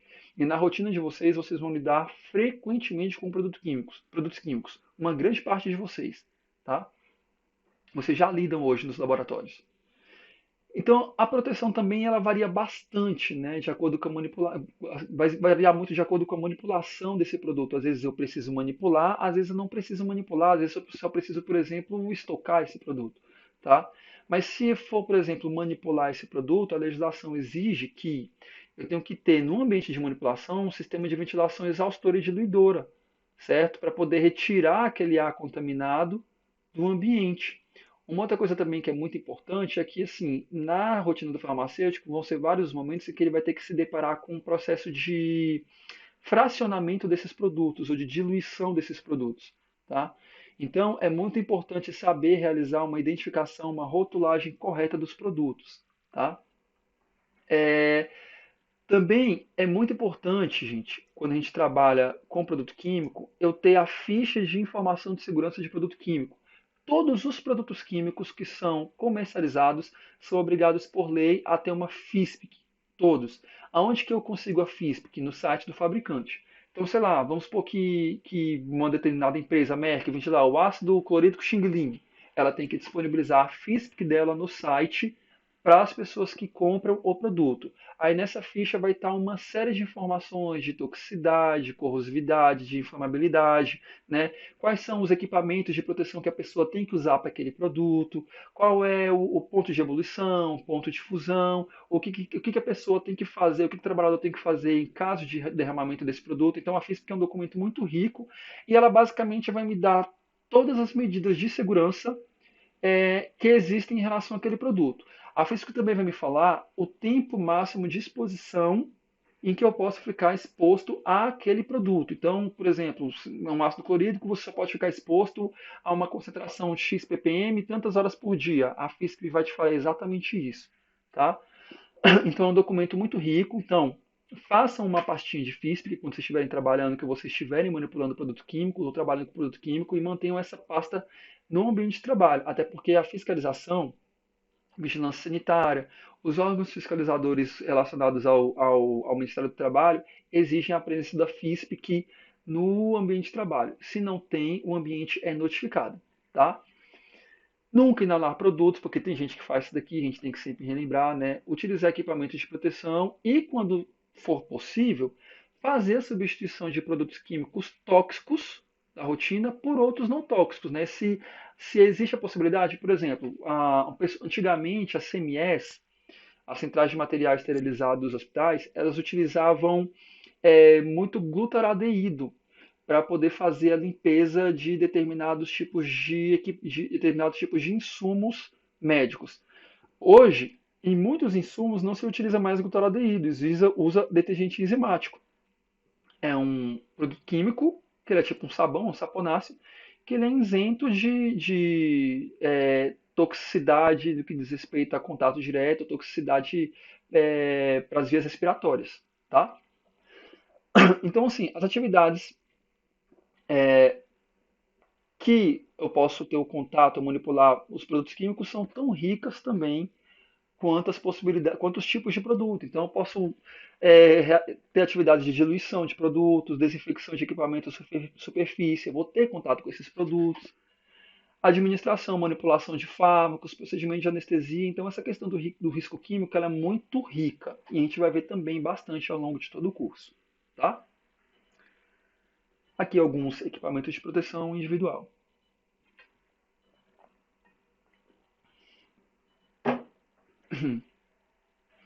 Aqui, pessoal, eu tenho uma capela para manipulação desse produto. O fato de eu ter a capa, para que serve a capela? A capela serve para poder sugar, ela é como se fosse uma coifa residencial. Ela serve para sugar os vapores desses produtos químicos, né? Os vapores dos ácidos, das bases que eventualmente a gente estiver manipulando aqui, tá? E aí eu tenho um contato pequeno desse trabalhador com esse produto químico. A gente vê com muita frequência capelas em órgãos, em instituições privadas. O farmacêutico manipula os produtos químicos em instituição privada com capela. Mas no serviço público isso aqui é raridade. Tá? E aí o trabalhador acaba tendo que utilizar equipamentos de proteção individual. Seriam as máscaras, né, para produtos químicos. Essa daqui é uma máscara que cobre uma parte do rosto apenas. Essa daqui ela cobre o rosto inteiro. Então, quando eu tenho um produto que ele apresenta uma característica de ah, irritar a mucosa ocular, então eu preciso fechar o acesso desse produto para o meu rosto. Então eu uso essa máscara aqui que eu chamo de máscara facial inteira, tá? Essa daqui seria uma máscara semifacial descartável. Eu tenho luvas específicas para manipulação de produto químico. Eu não posso utilizar a luva de procedimento, que é aquela luva que vocês usam no laboratório, para manipular produto químico. Eu tenho que usar luvas existentes à corrosão, certo? Para manipular produto químico. Por exemplo, essa luva aqui é uma luva que a gente chama de luva nitrílica. É uma borracha especial. Óculos de segurança para evitar o contato desse produto com os olhos. Isso daí vocês já sabem porque é da rotina de vocês, né? E assim evitar queimadura da mucosa ocular. E avental para a proteção do tronco, a proteção da nossa veste do contato com esse produto, certo? Risco biológico, gente. Risco biológico, gente. Pessoal, o risco biológico é o primeiro risco que a gente pensa quando a gente pensa em biossegurança, né? Por quê? Porque o risco biológico ele é inerente a todos os processos de trabalho e saúde, praticamente todos, né? Então, via de regra, você como farmacêutico, em algum momento da sua vida, você vai ter que lidar com o risco biológico, tá? Nem que seja no estágio em área hospitalar. Obviamente, se você trabalhar em uma indústria, se você trabalhar numa distribuidora, se você trabalhar numa farmácia de manipulação, você não vai ter exposição a risco biológico. Até porque o ambiente que você vai ter que trabalhar vai ter que ser um ambiente praticamente estéreo, digamos assim, né? Para não dizer estéreo, tá? Mas um ambiente muito limpo. Então não vai ter essa possibilidade de contato com material biológico, porque senão você pode contaminar áreas que não podem ser contaminadas. Mas via de regra, em algum momento, o farmacêutico ele vai estar exposto ao contato com risco biológico. E aí, o que que é o risco biológico? O risco biológico, gente, é a possibilidade que o profissional tem de entrar em contato com é, amostras biológicas contaminadas, tá? Então, amostras que contêm vírus, bactérias, fungos, protozoários, entre outros micro-organismos, tá? Gente, aonde que podem estar os agentes biológicos? Aonde que eu posso ter agente biológico? Em qualquer lugar onde eu tenho uma amostra biológica, ou que eu tenha tido contato com a amostra biológica. Então, no sangue, na urina, em fezes, no líquor, na lágrima, no suor, no sêmen, no muco, no catarro, enfim, é material biológico, existe a possibilidade desse material biológico estar contaminado com um patógeno que pode te causar algum tipo de doença, tá? Os agentes biológicos, eles não estão presentes apenas em amostras biológicas. Eles podem estar presentes também na pele, eles podem estar presentes também na roupa do paciente, na roupa que ele utiliza no âmbito hospitalar, em superfícies, em bancadas, em telefones e maçanetas que não tenham passado por um processo de desinfecção ou de limpeza adequado. Todas essas áreas, essas superfícies podem estar contaminadas também. Mas a gente, via de regra, vai se preocupar mais com o material biológico mesmo, de amostras, né, biológicas, devido ao risco maior de transmissão de doenças, ok? Como eu disse para vocês anteriormente, existe uma norma de segurança e saúde ocupacional que ela trata especificamente dessas questões relacionadas a riscos biológicos e além dos outros riscos, que é NR32. Então depois eu vou passar uma atividade para vocês depois que envolve o NR32, porque é muito importante que vocês cheguem no mercado do trabalho com conhecimentos mínimos em relação a essa norma, tá? Uma outra coisa também, gente, que é importante de vocês saberem como profissionais de saúde até que se prova o contrário, ó, até que se prova o contrário, vamos ler todo mundo junto. Todo paciente e toda amostra biológica é considerada como contaminada. Isso por quê? Às vezes você vai atender um paciente que chega lá no seu laboratório, faz uma coleta de sangue, aí uma pessoa rígida, com aparência bonita, né, um homem bem fortão, uma mulher toda bombada, toda trabalhada no músculo, enfim.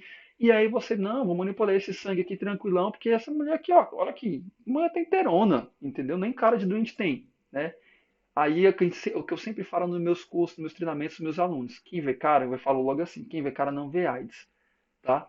Então não é porque aquele paciente ele está rígido ali que ele não tenha, não quer dizer que ele não tenha nenhum tipo de doença que possa ser transmissível para você pela amostra biológica dele. Então tem que ter cuidado em todos os contatos com o paciente e todos os contatos com o material advindo do paciente. A gente acabou de ver é, é, agora, e a gente está vendo agora falando bastante dessa questão da contaminação com o Covid-19. O que é que está se falando bastante em relação ao Covid-19? Que uma grande parte dos pacientes, cerca de 70% dos pacientes, não das pessoas, né? De uma maneira geral, são assintomáticas. Então, talvez muitos de vocês, talvez até eu, já tenha pego Covid alguns dias aí para trás, teve alguns sintominhas simples. Semana passada mesmo, eu estava completamente sem voz, rouco, com secreção na garganta. Eu não acredito que tenha sido Covid. Mas que garantia que eu tenho que não foi? Nenhuma, porque eu não fiz exame, entendeu? Então, até que prova o contrário, através de exames laboratoriais bioquímicos, certo? Eu estaria doente. A mesma coisa com todo paciente que vocês tiverem contato. Isso aqui, gente, é um mantra que vocês vão ter que levar pro resto da vida. É uma regra de ouro em todas as profissões de saúde, tá? Todo paciente é contaminado, toda amostra biológica é contaminada até que se prova o contrário, tá? Nunca se esqueçam disso. Isso aqui é uma lei da biossegurança.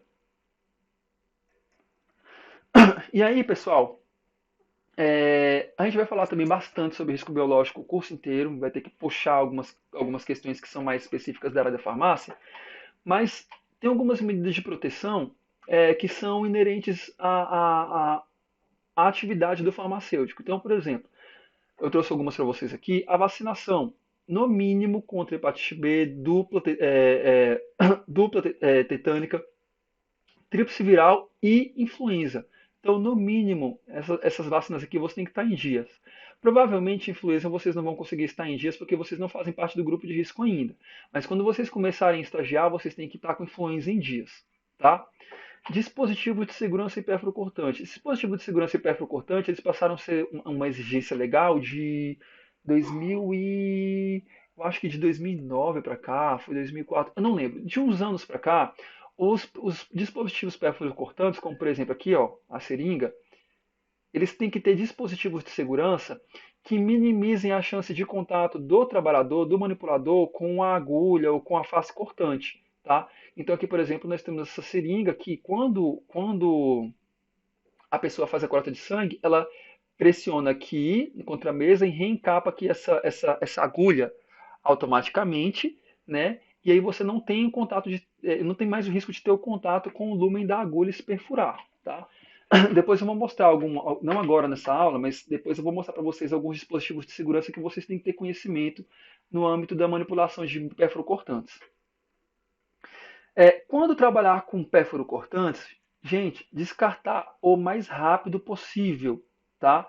Quanto mais tempo você fica com um perfluorocortante lá próximo de você, fez a coleta de sangue, administrou o medicamento lá na farmácia,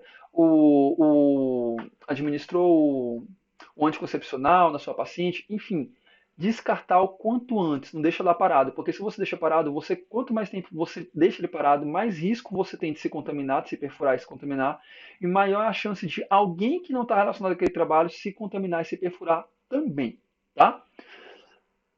Lavar as mãos antes e após todos os procedimentos realizados. Todos, independentemente do uso de luva, tá? Lavou a mão, colocou a luva, tirou a luva, lavou a mão também. Lavagem de mão o tempo todo, pro resto da vida. Isso aqui também é uma outra lei da biossegurança que vocês vão ter que seguir para sempre, tá? Utilizar os EPIs adequadamente de acordo com a exposição. Então, não adianta somente utilizar o EPI, tem que utilizar adequadamente, tem que saber utilizar e de acordo com a exposição, não utilizar EPI que não precisa para uma exposição que você não tem. Também a gente vai detalhar isso mais para frente, tá bom? Comunicar os acidentes imediatamente. Gente, comunicação de acidente com material perfluorocortante, ela tem que ser feita imediatamente. Por quê? Porque ali você entrou muito provavelmente você vai entrar em contato com material biológico. Quando você entra em contato com material biológico, você tem que, dependendo da situação, dependendo do tipo de material biológico e dependendo do tipo de exposição que você teve, você vai ter que utilizar o que a gente chama de profilaxia de pós-exposição ocupacional. Tá? O que é essa profilaxia de pós-exposição ocupacional? Uma quantidade de medicamentos, um combo de medicamentos antirretrovirais que você vai tomar para poder impedir que você se infecte com HIV caso você tenha tido o risco de ter contato com um vírus HIV, tá? Vou falar isso mais para frente no próximo slide. Nunca reencapar agulhas. Isso aqui é uma coisa que a gente repete tanto em cursos, em aulas, mas as pessoas continuam fazendo. É a maior causa de acidente com material perfluorocortante essa aqui, ó. É na hora que você vai reencapar a agulha. Então não pode fazer isso aqui, é proibido. Trabalhar sem adornos. O que é adorno, pessoal? Gente, aquele crachá que fica pendurado com um cordãozinho, um adorno, brinco, pulseira, relógio, tá? Tudo aquilo que vai de penduricalho em você é adorno, tá bom? Não pode trabalhar com adorno, tá? Por quê, professor? Porque o adorno pode pegar carga microbiana, pode pegar carga viral, e pode aderir algum vírus naquela superfície do adorno, não é pegar carga viral, desculpa, algum vírus aderir. E aí você pode acabar levando esses patógenos para a sua casa e além de se contaminar a sua família também, tá? Trabalhar com calçados fechados é uma outra regra, justamente pelo risco de algum material perfluorocortante cair no seu pé, né, material biológico cair lá na sua unha que você retirou a cutícula, né? Então tem que ter esse tipo de cuidado também. Isso aqui é regra, tá? Não transitar pela unidade de saúde vestindo os equipamentos de proteção individual. Quando você transita pela unidade de saúde vestindo os equipamentos de proteção individual, você está levando contaminação para áreas onde não tem, tá? Então o EPI é para ser utilizado durante os procedimentos e padronizar os procedimentos, certo? Através dos procedimentos operacionais padrão, os famosos POPs. A gente vai detalhar isso mais para frente em outras aulas. Aqui, pessoal, eu tenho o slide de pós-exposição, profilaxia pós-exposição. O que é a profilaxia pós-exposição? É, como eu disse anteriormente, um combo de medicamentos que você toma quando existe a possibilidade de você ter entrado em contato com alguma amostra biológica após um acidente que pode estar ou não contaminada com HIV, tá? Então, se você sofreu um acidente com material biológico, um médico vai avaliar essa exposição. Então, por exemplo, se tinha sangue no dispositivo, se o paciente fonte era conhecido ou não, e dependendo da situação, ele vai te prescrever um coquetel profilático que você vai ter que utilizar de 20 a 30 dias, tá? E aí é muito importante quando existe um acidente com material biológico, você saber quem foi o paciente-fonte. Porque se você sabe quem foi o paciente-fonte, você testa o paciente-fonte. Se o paciente-fonte dá negativo, você não precisa utilizar a quimioprofilaxia, né? A profilaxia de pós-exposição, é chamada também de quimioprofilaxia, tá? Aqui algumas situações de risco biológico para poder ilustrar para vocês o tanto que essa questão da exposição a risco biológico é às vezes desprezada do âmbito do trabalho em saúde. Aqui tem uma pessoa em um laboratório fazendo um procedimento de pipetagem. Essa foto aqui ela está certinha, está bonitinha. Ela está utilizando um capote impermeável, a luva, está utilizando uma pipeta, né, automática, uma máscara aqui, ó, uma máscara cirúrgica para poder evitar entrar em contato com material biológico e um óculos. Eu não sei se é um óculos de proteção, mas parece um óculos normal, né? Um óculos pessoal. Mas de qualquer forma ela está toda protegida. Tá certinha essa foto aqui. Peço perdão aí pelas tosses, mas como eu disse para vocês, a minha garganta ela não está muito boa, já tem dias, tá? Aqui eu tenho um indivíduo, aqui a gente não tem mais esse tipo de tubo hoje em dia nos laboratórios. Hoje os tubos, eles são tubos de coleta a vácuo, né? Então você, quando você insere aqui a agulha ela já faz a retirada do sangue automaticamente da seringa. Só que antigamente, você tinha os tubos de ensaio, que eram tubos de vidro, né? E aí alguns indivíduos, essa tampinha de borracha, iam fazer o tampamento desse tubo de vidro, é, e aí, com material biológico, e aí faziam muita pressão aqui. Quando eles faziam isso, o que acontecia? Esse tubo rompia, quebrava, e aí cortava a mão do trabalhador e o trabalhador entrava em contato com o material biológico, né? Então, os tubos de ensaio de vidro não podem ser tampados dessa maneira, certo? Aqui eu tenho aquele dispositivo pérfuro-cortante que eu disse para vocês no início da aula, tá? Aquilo que eu falei para vocês. Não adianta ter os equipamentos de proteção individual e coletiva, tem que saber utilizar. O que esse coletor pérfuro-cortante está fazendo no chão, gente? O coletor pérfuro-cortante é uma caixa de papelão. Ele está aqui no chão, primeiro que a abertura do bocal, você não vai ter um acesso fácil a ela, então você já tem um risco de se acidentar aqui no momento de desprezar um material contaminado. Segundo, esse dispositivo é uma caixa de papelão. Se ele molhar, vier alguém da limpeza aqui e molhar essa caixa, ela vai perder completamente a eficácia dela, né? Contra perfurações. Então, não poderia estar aqui, ele tinha que estar num suporte adequado, conforme a legislação exige, tá? Tem que saber também manipular essa caixa, não é só pegar e montar e manipular de qualquer forma. É uma caixa de papelão, então ainda assim ela tem risco de sofrer algum tipo de perfuração se você pegar a caixa e apertar muito forte. Então tem que sempre manipular aqui pelas alças, tá? Quando for jogar essa caixa fora. Uma outra coisa também importante é o seguinte, vocês estão vendo essa linha pontilhada aqui, ó? A caixa, ela só pode ser preenchida até a altura dessa linha, não pode passar dessa linha. Porque se passar dessa linha, existe um risco muito grande de você se perfurar ou algum colega se perfurar no momento do descarte, tá? Aqui outras fotos. Aqui eu tenho uma pessoa fazendo uma coleta de sangue. Muito provavelmente vocês vão fazer isso em algum momento na vida de vocês como farmacêutico. O que está errado nessa foto aqui? Digam para mim, vou dar um tempinho para vocês, 5 segundos para vocês responderem. O que está errado nessa foto?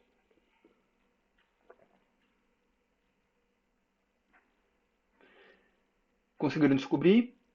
O que está errado nessa foto é o seguinte: a palpação muito próximo da veia, da agulha, a palpação da veia muito próximo da agulha, tá? A gente tem que levar em consideração, é a mesma coisa aqui dessa foto, ó. Aqui é uma punção de uma fístula arteriovenosa. Isso aqui é feita por enfermeiro, mas farmacêutico tem que ter noção desse tipo de procedimento também, tá? Uma noção mínima. Aqui o que acontece? Punção, gente, punção em alguns pacientes é dolorosa. Tem gente que tem uma maior sensibilidade à dor. Por exemplo, aqui se for uma criança, existe a possibilidade, no momento que você vai fazer a punção, você vai administrar um medicamento, vai fazer uma coleta de sangue, existe a possibilidade de esse paciente retrair, puxar esse braço de uma vez, dar um espasmo aqui, enfim. E aí, no momento que ele mexe esse braço, se você está com o dedo funcionando aqui muito próximo, como nessa figura e como nessa figura, existe a possibilidade de você vir com essa agulha aqui e se perfurar, tá? Então tem que ter, não é, tem que saber realizar o procedimento, tá bom? Não é só fazer o procedimento, é saber realizar o procedimento. Ele está com a luva, ok. Está usando um tubo de coleta a vácuo, ok. Mas está funcionando muito perto da veia, então ele está correndo um risco muito grande de se lesionar aqui, tá bom? Aqui nós temos o que? Uma seringa preenchida e reencapada, que eu falei para vocês, é uma lei da biossegurança. Não pode reencapar a agulha de forma alguma, tá? Esses então seriam os riscos biológicos. Eu vou finalizar a videoaula por aqui, porque eu já estou praticamente ficando sem voz. E aí é o seguinte, nós falamos então sobre risco físico, risco químico, risco biológico, tá? Na próxima aula a gente vai falar sobre risco ergonômico e risco de acidente, vai falar sobre gestão de riscos, tá bom? O que eu queria pedir para vocês é, mandem dúvidas lá no mural sobre o assunto que a gente discutiu aqui hoje, os assuntos que a gente conversou aqui nessa aula de hoje. Coloquem as dúvidas de vocês, tá, em relação a esses riscos. E eu vou postar também até no máximo segunda-feira, terça-feira, uma outra atividade, tá, em relação a riscos. A partir de agora, todas as atividades que vocês forem me entregar vão ter que ser entregues lá no Google Sala de Aula, tá bom? Não vão ser entregues mais pelo WhatsApp. Isso daí é uma determinação da diretoria do Uniplan, tá? Gente, muito obrigado, tá bom? Obrigado pela paciência. Me desculpem aí pelas tossidas que eu dei durante a aula, tá? Como eu disse para vocês, eu não sei se eu disse anteriormente, mas eu estou saindo de um quadro de faringite, então a minha garganta ainda está assim em processo de recuperação. Então peço para vocês desculpa aí por essas tossidas que vocês devem ter ouvido aí durante a aula. Qualquer dúvida, qualquer necessidade, precisão de vocês entrarem em contato comigo, vocês têm um WhatsApp aí, nós temos o nosso grupo no WhatsApp, pode estar mandando as perguntas, tá? E mandem mas assim, eu peço que de vocês, de preferência, mandem as perguntas lá pelo mural, tá bom? Um abraço a todos vocês, uma excelente semana e cuidem-se todos. Um grande abraço.